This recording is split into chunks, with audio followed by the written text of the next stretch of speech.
कई बार आप प्रेम के चक्कर में पड़ जाते हैं और फिर बाद में आपको समझ में आता है कि ये प्रेम तो छलावा था, ये प्रेम तो सिर्फ धोखा था। तो सच्चे प्रेम की क्या निशानियां होती हैं, आइए इसे जानते हैं। सच्चा प्रेमी कभी भी वर्तमान से ज्यादा भविष्य में फोकस करेगा।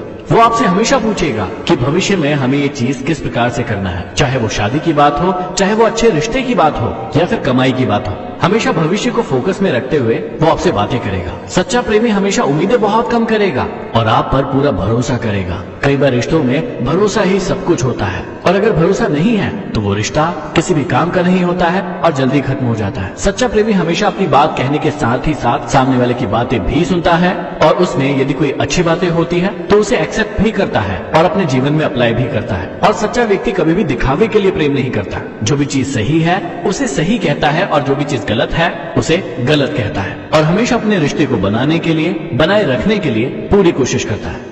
एक बार एक व्यक्ति ने एक संत से पूछा कि मैं इतना गरीब क्यों हूँ। उस संत ने जवाब दिया कि तुम इतने गरीब इसलिए हो क्योंकि तुमने जीवन में कभी किसी को कुछ देना नहीं सीखा। उस व्यक्ति ने कहा कि मेरे पास कुछ है ही नहीं तो फिर मैं किसी को कुछ दे कैसे सकता हूँ। तब उस संत ने उस व्यक्ति से कहा कि तुम्हारे पास इतना सुंदर चेहरा है जैसे तुम हर व्यक्ति को सुंदर मुस्कान दे सकते हो। तुम्हारे पास मुंह है जिससे तुम लोगों की प्रशंसा कर सकते हो, लोगों से दो मीठे बोल बोल सकते हो। तुम्हारे पास दो हाथ है जिससे तुम जरूरतमंद लोगों की मदद कर सकते हो और उसके बाद भी तुम कहते हो कि तुम गरीब हो, तुम्हारे पास कुछ भी नहीं है, जबकि तुम गलत हो। तुम्हारे पास सब कुछ है लेकिन तुम्हारे पास सिर्फ देने का भाव नहीं है। जिस दिन ये भाव आ जाएगा उस दिन तुम भी अमीर बन जाओगे।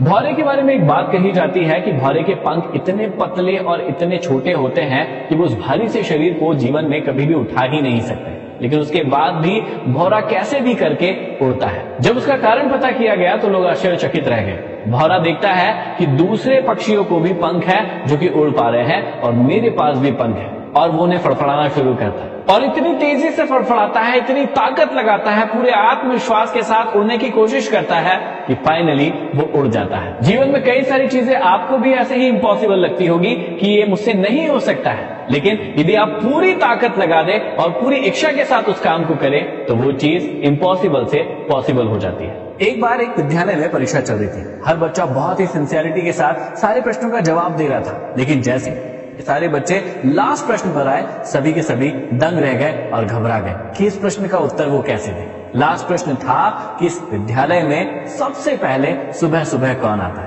सभी को याद आ रहा था कि एक बूढ़ी महिला जो कि लगभग 50 से 55 साल की है, जिसकी हाइट छोटी है और जो कि बहुत ही मेहनती है, वो रोज सुबह सबसे पहले आती थी, लेकिन किसी को भी उस बूढ़ी अम्मा का नाम याद नहीं था तो कोई भी जवाब नहीं दे पा रहा था। सभी बच्चों ने उस प्रश्न को छोड़ दिया और उसका किसी को भी नंबर नहीं मिला। बाद में सभी बच्चों ने शिक्षक से पूछा कि आपने ऐसा प्रश्न क्यों डाला जो कि सिलेबस में था ही नहीं। तब शिक्षक ने जवाब दिया कि जीवन में कई बार ऐसे लोग हमारे साथ होते हैं जो हमारे जीवन में बहुत महत्वपूर्ण रोल अदा करते हैं, लेकिन हम उनका कभी ध्यान नहीं रखते हैं, उनके बारे में कभी जानना भी नहीं चाहते। ये प्रश्न इसलिए डाला गया था ताकि तुम ऐसे लोगों का भी ध्यान रखो जो कि आपके लिए बहुत ही महत्वपूर्ण रोल अदा करते हैं। एक बार एक व्यक्ति ने एक बड़े से हाथी को एक पतली सी रस्सी से बंधे हुए देखा। तब उसने महावत से पूछा कि इतनी पतली रस्सी से बंधा हुआ है, इसके बाद भी भाग क्यों नहीं रहा है। तब महावत ने जवाब दिया कि जब ये छोटा था तब हमने इसे इसी पतली रस्सी से बांधा था, लेकिन तब वो इतना छोटा था कि इस पतली रस्सी को तोड़ नहीं पाता था। धीरे धीरे करके इसे लगने लगा कि मैं इस रस्सी को कभी नहीं तोड़ पाऊंगा और धीरे धीरे करके ये बहुत बड़ा हो गया कि इस रस्सी को ये तोड़ पाता है, लेकिन जैसे ही आगे बढ़ता है इसका पांव खींचता है और इसे लगता है कि मैं इससे आगे नहीं बढ़ सकता। और आज